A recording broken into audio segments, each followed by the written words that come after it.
विधानसभा निवडणूक म्हणून ओळखल्या जाणाऱ्या नगर परिषदा आणि नगरपंचायत निवडणुकांसाठी उमेदवारी अर्ज भरण्याची मुदत संपली आहे। राज्यामधल्या 246 नगर परिषदा आणि 42 नगरपंचायतींसाठी येत्या 2 डिसेंबरला निवडणुका होणार आहेत आणि यासाठी 10 नोव्हेंबरपासून अर्ज भरायला सुरुवात झाली होती। तर काल हा अर्ज भरण्याचा अखेरचा दिवस होता। युती आणि आघाडीची गणितं, पक्षांतर्गत वाद, उमेदवारांमधली चढाओढ या सगळ्यामुळे काही जणांना एव्ही फॉर्म मिळाले नव्हते। त्यामुळे शेवटच्या क्षणी अर्ज भरण्यासाठी उमेदवारांची गर्दी झाली। अनेक वर्षांच्या नंतर होणाऱ्या स्थानिक स्वराज्य संस्थांच्या निवडणुकांमध्ये अनेक राजकीय समीकरणं जुळताना दिसतायत। याच दरम्यान राज्यामधल्या काही भागामध्ये अनपेक्षितपणे शिंदेंची शिवसेना आणि ठाकरेंची शिवसेना एकत्र येतेय। सिंधुदुर्गामधील कणकवली, पुण्यामधलं चाकण अशा भागामध्ये ठाकरे आणि शिंदेंची सेना एकत्र आलेली आहे।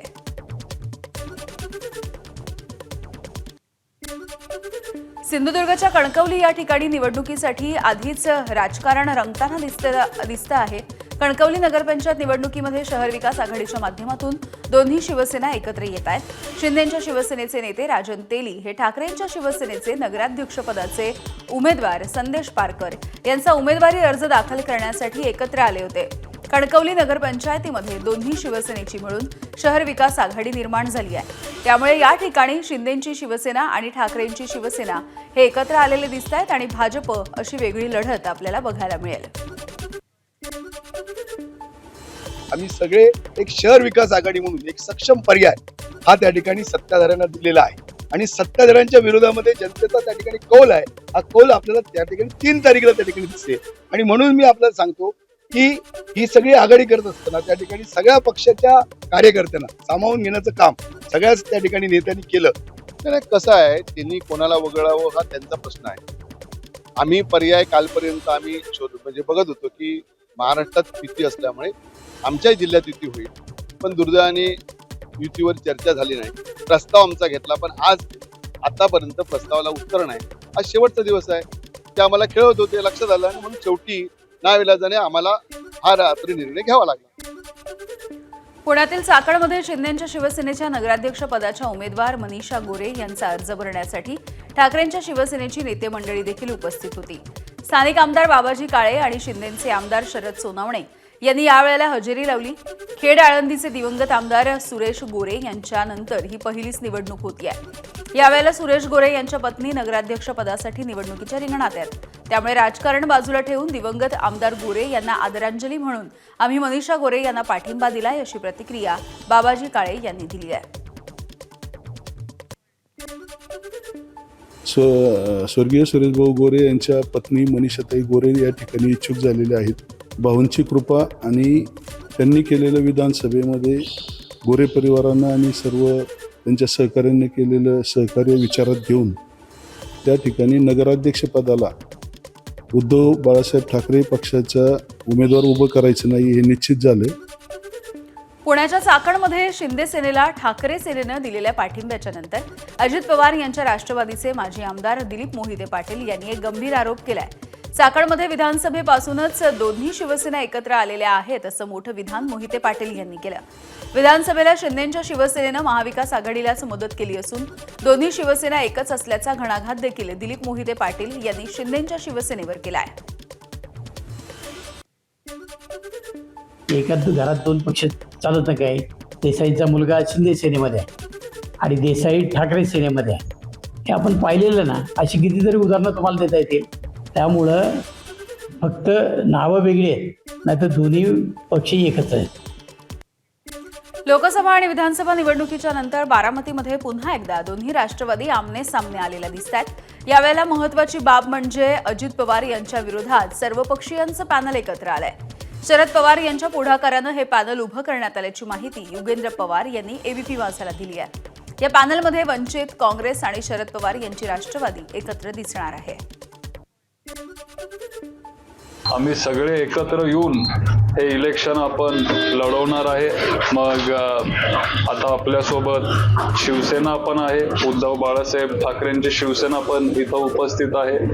आपले काँग्रेसचे इंगोले साहेब आता इथं आले, आपल्यासोबत वंचित बहुजन आघाडीचे सगळे इथले नेते कार्यकर्ते आहेत, काही अपक्ष उमेदवार आपल्या सोबत आलेत आणि राष्ट्रवादी काँग्रेस शरदचंद्र पवार साहेबांचा पक्ष शिवसेना, काँग्रेस, वंचित बहुजन आघाडी आणि इतर पक्ष आणि काही अपक्षांना आपण सोबत घेऊन हे इलेक्शन आपण लढवणार आहे.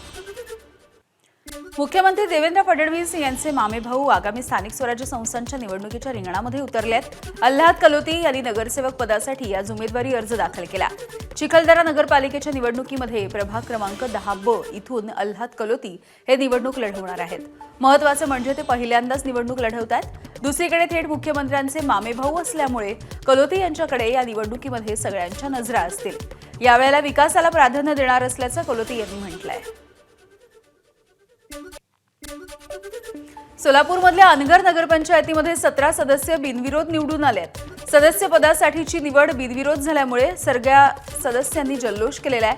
भाजपचे नेते आणि माजी आमदार राजन पाटील यांच्या नेतृत्वात या 17 जागांच्या विरोधामध्ये एकही अर्ज आला नाही. त्यामुळे आता केवळ नगराध्यक्ष पदासाठीची निवडणूक होणार आहे. भाजपकडून राजन पाटील यांच्या सून प्राजक्ता पाटील आणि राष्ट्रवादीकडून उज्ज्वला थिटे यांच्यामध्ये नगराध्यक्ष पदासाठीची लढत होईल. राष्ट्रवादीच्या उज्ज्वला थिटे यांनी केलेल्या आरोपांवरती भाजपचे माजी आमदार राजन पाटील यांनी प्रतिक्रिया दिली. गेल्या 40 वर्षांपासून आमच्यावरती अशा पद्धतीचे आरोप होत असल्याचं त्यांनी म्हटलं. तर विरोधकांकडे दुसरा कोणताही मुद्दा नसल्यामुळे ते अशा पद्धतीचे आरोप करतात, असंही त्यांचं वक्तव्य आहे. हा आरोप आमच्या अनगरकरांवर गेली 40 वर्ष होतोय. कारण दुसरा कुठलाही विषय या मंडळीकडे आमच्या गावासाठी आणि आमच्या परिसरासाठी नाही आहे, म्हणून करता असे बिनबुडाचे आरोप करतात. आज राज्यामध्ये जिल्हा परिषद आणि पंचायत समितीच्या निवडणुकांची घोषणा होण्याची शक्यता आहे. राज्यामध्ये 14 ते 15 डिसेंबरच्या दरम्यान जिल्हा परिषदेची निवडणूक होऊ शकते.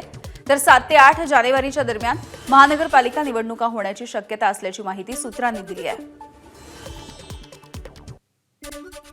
राज्यामधल्या स्थानिक स्वराज्य संस्थांच्या निवडणुकीवरती टांगती तलवार आहे. आदेश दिला असतानाही अधिकाऱ्यांनी गोंधळ का केला असा सवाल देखील कोर्टानं राज्य सरकारला विचारलाय. कोर्टानं या सुनावणीच्या दरम्यान राज्य सरकारवरती नाराजी देखील दर्शवली. 50% आरक्षणाची मर्यादा ओलांडली जातेय का हे देखील तपासणार असल्याचं कोर्टानं म्हटलं. सातारा नगराध्यक्ष पदाच्या उमेदवारीवरून खासदार उदयनराजे भोसले आणि मंत्री शिवेंद्रराजे भोसले यांच्यामध्ये जोरदार रस्सीखेच सुरू होती आणि अखेर आता नगराध्यक्ष पदाचा हा तिढा सुटलाय. मंत्री शिवेंद्रराजे भोसले यांच्या गटाचे अमोल मोहिते यांचं नाव सातारा नगराध्यक्ष पदासाठी भाजपकडून जाहीर करण्यात आलं. मात्र आता उदयनराजे भोसले काय भूमिका घेणार याकडे लक्ष असेल. कोल्हापूर जिल्ह्यातल्या कागल नगरपालिकेची निवडणूक अत्यंत रंगतदार अशी होती आहे. कारण या ठिकाणी हसन मुश्रीफ आणि समरजित घाटगे हे एकत्र आल्यामुळे अनेकांच्या भुवया उंचावल्या. आज दुपारी समरजित घाटगे आणि हसन मुश्रीफ एकत्रितपणे आपली भूमिका स्पष्ट करतील आणि या दोन्ही नेत्यांनी आघाडी केल्यामुळे शिवसेनेचे माजी खासदार संजय मंडलिक हे एकाकी पडलेत. शिवाय महायुतीमधील भाजप पक्ष देखील कागलमध्ये एकाकी पडला आहे. छत्रपती संभाजीनगर जिल्ह्यातल्या सिल्लोड नगर परिषदेसाठी शिंदेंच्या शिवसेनेचे माजी मंत्री आणि आमदार अब्दुल सत्तार यांचे पुत्र समीर सत्तार यांनी नगराध्यक्ष पदासाठी उमेदवारी अर्ज दाखल केलाय. अर्ज भरण्याच्या शेवटच्या दिवशी त्यांनी अर्ज दाखल केला. दरम्यान समीर यांचा अर्ज दाखल करताना अब्दुल सत्तार उपस्थित होते. मुलाला उमेदवारी न दिल्यामुळे नाराज नाहीये असं शिंदेंच्या शिवसेनेचे माजी आमदार राजन साळवी यांनी स्पष्ट केलंय. रत्नागिरीची जागा महायुतीमध्ये शिवसेनेच्या वाट्याला येत नसल्यामुळे मी मुलाला थांबण्यासाठी सांगितल्याचं देखील साळवींनी म्हटलं. नाराज असतो तर घरी बसलो असतो असं स्पष्टीकरण देखील त्यांनी दिलंय. तर उदय सामंत हे पालकमंत्री आहेत आणि आमचे नेते असल्यामुळे आमच्या पक्षामध्ये कुरघोडी होत नाही असा निर्वाळा देखील त्यांनी केलाय. घरी बसलो असतो. महाराष्ट्रामध्ये शिवसेना भाजप राष्ट्रवादीची महायुती आहे. रत्नागिरी नगरपालिकेमध्ये त्या ठिकाणी सुद्धा जो माझा प्रभाग आहे, उदय सामंत हे आमचे पालकमंत्री आहेत. उदय सामंत हे आमचे नेते आहेत. उदय सामंत नेते असल्यामुळे त्यांच्या अधिपत्याखाली आम्ही काम करतोय. आमची या ठिकाणी शिवसेनेमध्ये कुठेही कुरबुरी नाही असं माझं स्पष्ट मत आपल्याकडे आहे. राजन साळवी युवा सेनेचे कार्यकारिणीचे सदस्य आहेत. त्यांच्यावरती भविष्यात कोणताही अन्याय होणार नाही असं उदय सामंत यांनी स्पष्ट केलं. तर रत्नागिरीमधील प्रभाग क्रमांक 15 मधील उमेदवारांचा निर्णय राजन साळवींना विचारूनच घेतल्याची मंत्री उदय सामंत यांनी माहिती दिली आहे. तिथली एक जागा भाजपला सोडल्यामुळे भाजपमधून शिवसेनेमध्ये आलेल्या मुन्ना चवंडे यांना उमेदवारी देण्यात आल्याचं देखील त्यांनी सांगितलं. तर सन्माननीय साळवी साहेबांशी चर्चा करून, आमचे जिल्हा संघटक संजू साळवी यांच्याशी चर्चा करून आणि स्वतः अथर्वशी चर्चा करून हा आम्ही निर्णय घेतलेला आहे. परंतु भविष्याच्या राजकारणामध्ये अथर्ववर कुठचाही अन्याय होणार नाही आणि त्याच्यावर कुठेही अन्याय करणारी प्रवृत्ती आमच्याकडे निर्माण होणार नाही याची दक्षता आम्ही नक्की घेणार. येवल्यामध्ये नगर परिषदेच्या निवडणुकीमध्ये काहीसा ट्विस्ट आलाय. महायुतीमधील शिवसेना आणि शरद पवार यांची राष्ट्रवादी एकत्र आल्यात. शहराच्या विकासासाठी एकत्र आल्याचं या दोन्ही पक्षांनी म्हटलंय. शिवसेनेचे आमदार किशोर दराडे आणि राष्ट्रवादीचे माणिकराव शिंदे यांनी एकत्र येऊन नगर परिषद निवडणुकीसाठी युती केली आहे.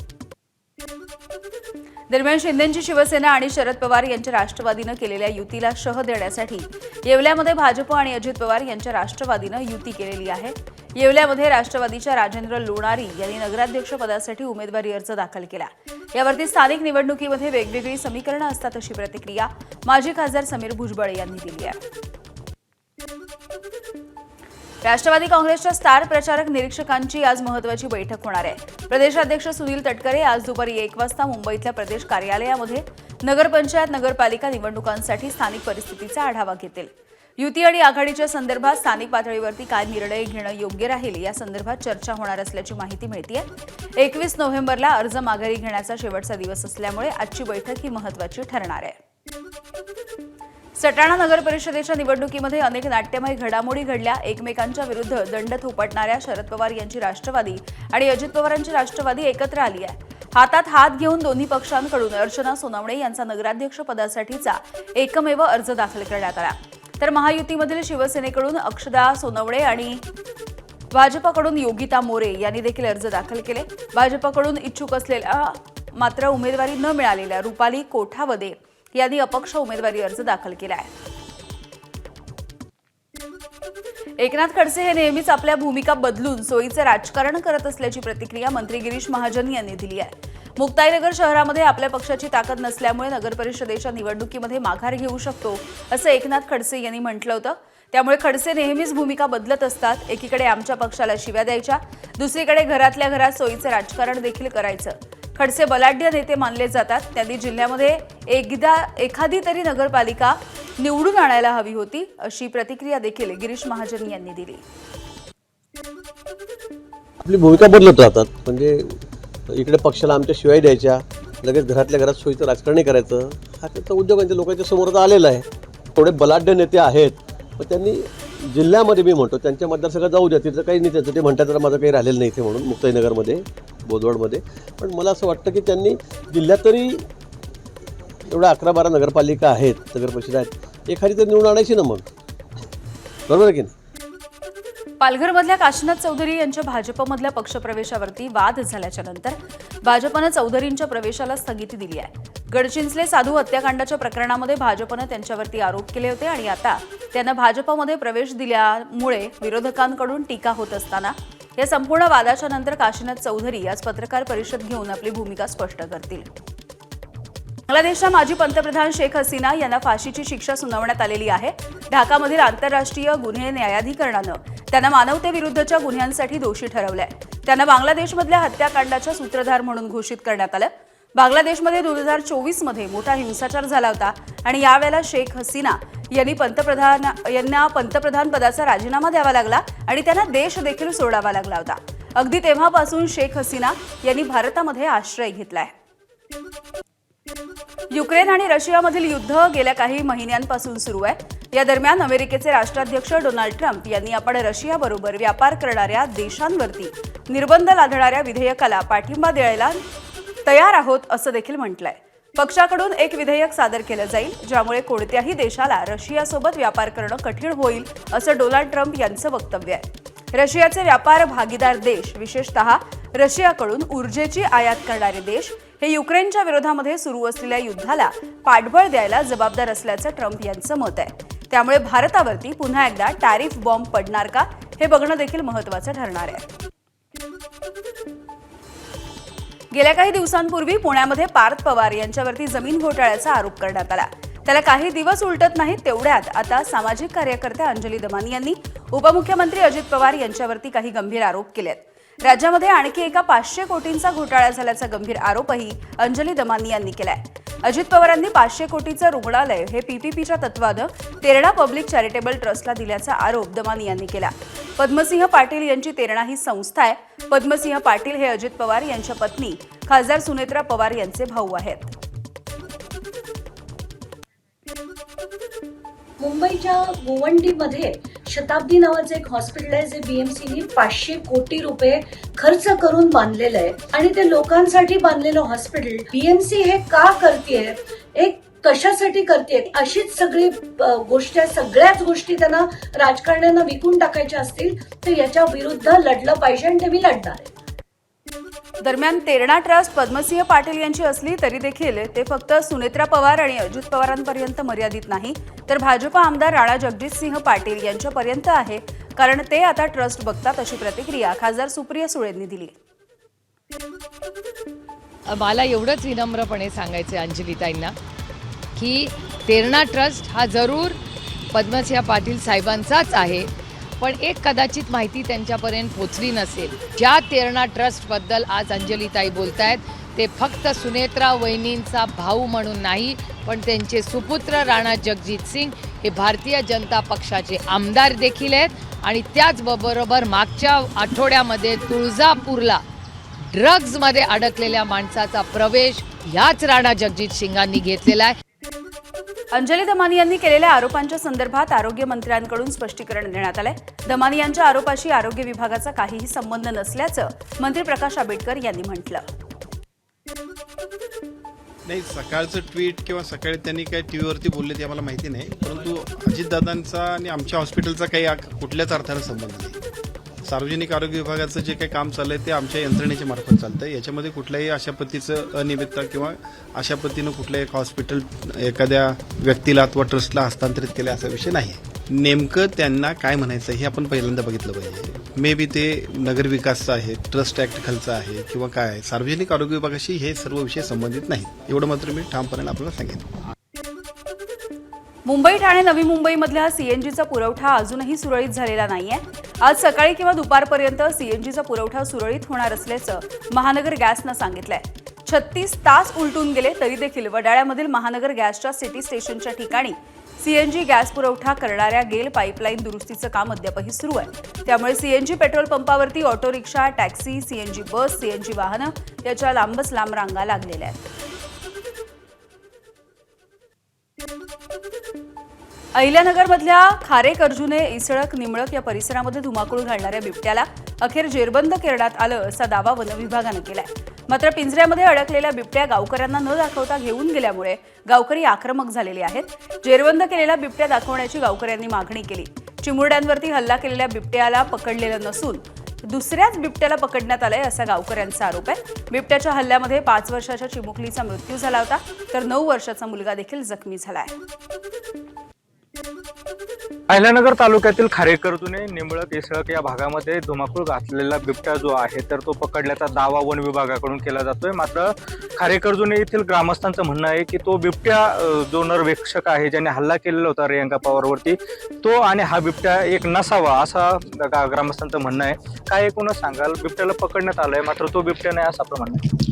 साहेब, आपल्या माध्यमातूनच आम्हाला कळलं का तो बिबट्या पकडण्यात आलेला आहे. समस्त ग्रामस्थांना अजून एकदाही तो बिबट्या दिसलेला नाही आणि पिंजरा होता, जो पिंजरा खाजगी गाडीमधून नेण्यात आलेला आहे. त्या खाजगी ड्रायव्हरला सुद्धा विचारण्यात आलेलं आहे मालकाला, तो बिबट्या होता का? ते म्हणतो त्या गाडीत बिबट्या नव्हता, मोकळा पिंजरा शिफ्ट करण्यासाठी या ठिकाणी मला बोलवलं आलेलं होतं आणि मोकळ्या पिंजऱ्यातून बिबट्या नेण्याचा दावा त्यांनी केला. पण बिबट्या काय त्या कोणत्याही ग्रामस्थांनी पाहिलेला नाही आणि तो जर पिंजऱ्यात होता तर ग्रामस्थांना दाखवण्याची काय अडचण काय होती वन विभागाला? एकूणच जर बघितलं तर वन विभागानं बिबट्या रेस्क्यू केल्याचे दावा केलेला आहे, मात्र ग्रामस्थांचा यावरती विश्वास नाही. जो पकडलेला बिबट्या आहे तो आम्हाला का दाखवला नाही अशी भूमिका जी आहे तर ते सवाल हा ग्रामस्थांनी उपस्थित केलेला आहे. कॅमेरा पर्सन प्रसाद सुनील भोंगळे, एबीपी माझा, खारेकर्जुने, अहिल्यानगर. अहिल्यानगरमधल्या कोपरगावमध्ये बिबट्याचा मुक्त संचार बघायला मिळतोय. कोपरगाव तालुक्यामधील चांदे कसारे आणि सोनेवाडी या परिसरामध्ये 2 बिबट्यांचा मुक्त संचार सुरू आहे. उसाच्या पट्ट्यामध्ये बिबट्यांची वाढती संख्या हा चिंतेचा विषय बनली आहे. त्यामुळे गावकऱ्यांकडून बिबट्यांचा बंदोबस्त करण्याची मागणी होते. वाढत्या बिबट्यांच्या हल्ल्याच्या संदर्भात वनमंत्री गणेश नाईक यांनी वन अधिकाऱ्यांच्या सोबत बैठक घेतली। यावेळेला त्यांनी बिबट्याला पकडण्यासाठी वापरण्यात येणाऱ्या पिंजऱ्यांमध्ये वाढ केली जाणार असल्याची माहिती दिली। तसंच एआयच्या माध्यमातून काही कॅमेरे लावले जातील, तर वनतराला देखील काही बिबट्यांना सोडलं जाणार आहे। तसंच बिबट्यांची नसबंदी करण्याची परवानगी मिळाली असल्याची माहिती देखील गणेश नाईक यांनी दिली आहे। केंद्र सरकारच्या वन्यजीव विभागामधून संतती नियमन जसं आपलं म्हणजे प्रजनन नियंत्रण ती परवानगी मिळालेली आहे। नसबंदीची परवानगी मिळालेली आहे। त्याने जी संख्या दिलेली आहे फक्त या जुन्नर विभागाकरता दिली, ती सरसगट ज्या ज्या ठिकाणी अशा प्रकारचा प्रादुर्भाव होईल त्या ठिकाणी द्यावी, अशा प्रकारची मागणी आम्ही करणार आहोत। सांगली शहरामधल्या वानलेसवाडी परिसरामध्ये बिबट्याचा वावर आढळून आला। बिबट्याच्या पावलांच्या ठशांचं निरीक्षण करून वन विभागानं याला दुजोरा दिलाय। परिसरामधल्या नागरिकांना दक्ष राहण्याच्या सूचना देण्यात आल्या। वन विभागाकडून सध्या या परिसरामध्ये गस्त सुरू आहे। राज्यामध्ये बिबट्यांच्या वाढत्या वावरामुळे नागरिक त्रस्त झालेले असताना आता पश्चिम महाराष्ट्रामधील दुसरं सगळ्यात मोठं प्राणी संग्रहालय जत तालुक्यामध्ये उभारलं जाणार असल्याची माहिती भाजपचे आमदार गोपीचंद पडळकरांनी दिली। जवळपास 100 एकरांमध्ये 150 कोटींच्या या प्रकल्पाला राज्य सरकारची मंजुरी मिळाली असून हा प्रस्ताव आता केंद्राकडे पाठवला जाईल। त्यामुळे पुढील 2 ते 3 महिन्यामध्ये मंजुरी मिळेल असा विश्वास देखील पडळकरांनी व्यक्त केला आहे। प्राणी संग्रहालयावरती गेले 2-3 महिने काम करत होतो आणि तो राज्य सरकारचा प्रस्ताव दिला, तर आम्हाला मान्यता मिळालेली आहे राज्य सरकारची। तर तो प्रस्ताव आम्ही आता केंद्राकडे पाठवू आणि 2-3 महिन्यामध्ये पुढच्या तो मंजूर करून घेऊ। 150 कोटीचा तो प्रस्ताव आहे। जवळपास 400 प्रकारचे वेगवेगळे प्राणी हे या प्राणी संग्रहालयामध्ये असतील। मनसेचे नेते अमित ठाकरे यांनी पत्नी मिताली ठाकरे आणि सासरे डॉक्टर संजय बोरुडे यांच्यासह मातोश्रीवरती भेट दिली आहे। या भेटीमध्ये त्यांनी उद्धव ठाकरे आणि आदित्य ठाकरे यांची भेट घेतली, तर अमित ठाकरे यांचे मेव्हणे डॉक्टर राहुल बोरुडे यांच्या लग्नाची निमंत्रण पत्रिका देखील देण्यात आली आहे। एबीपी माझा, उघडा डोळे बघा नीट।